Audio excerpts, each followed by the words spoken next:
Hello குட்டீஸ், இன்னைக்கான கதை கடைசி ரொட்டி. மழை பெய்து கொண்டிருந்த ஒரு மாலை, பசியுடன் வீட்டுக்கு திரும்பிக் கொண்டிருந்த சிறுவன் அருண் ஒரு பேக்கரியின் முன் நின்றான். அவன் கையில் இருந்த பணம் ஒரு ரொட்டி வாங்க மட்டுமே போதுமானது. அவன் ரொட்டியை வாங்கி வெளியே வந்தபோது வயதான ஒரு பாட்டி குளிரில் நடுங்கிக் கொண்டு அமர்ந்திருந்தார். 2 நாட்களாக சாப்பிடவில்லை மகனே என்றார். அருண் ஒரு நொடி யோசித்தான். அவனுக்கும் பசி இருந்தது. இருந்தாலும் தனது ஒரே ரொட்டியை பாட்டியிடம் கொடுத்துவிட்டு பசியோடு வீட்டுக்கு சென்றான். மறுநாள் பள்ளியில் ஏழை மாணவர்களுக்கு உதவும் கல்வி உதவித்தொகை அறிவிக்கப்பட்டது.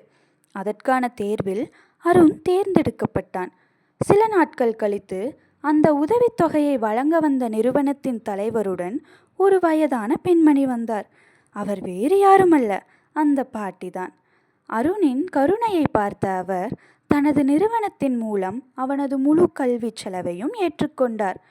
நாம் செய்யும் சிறிய அன்பு யாரோ ஒருவரின் வாழ்க்கையை மட்டுமல்ல, நம் எதிர்காலத்தையும் மாற்றும்.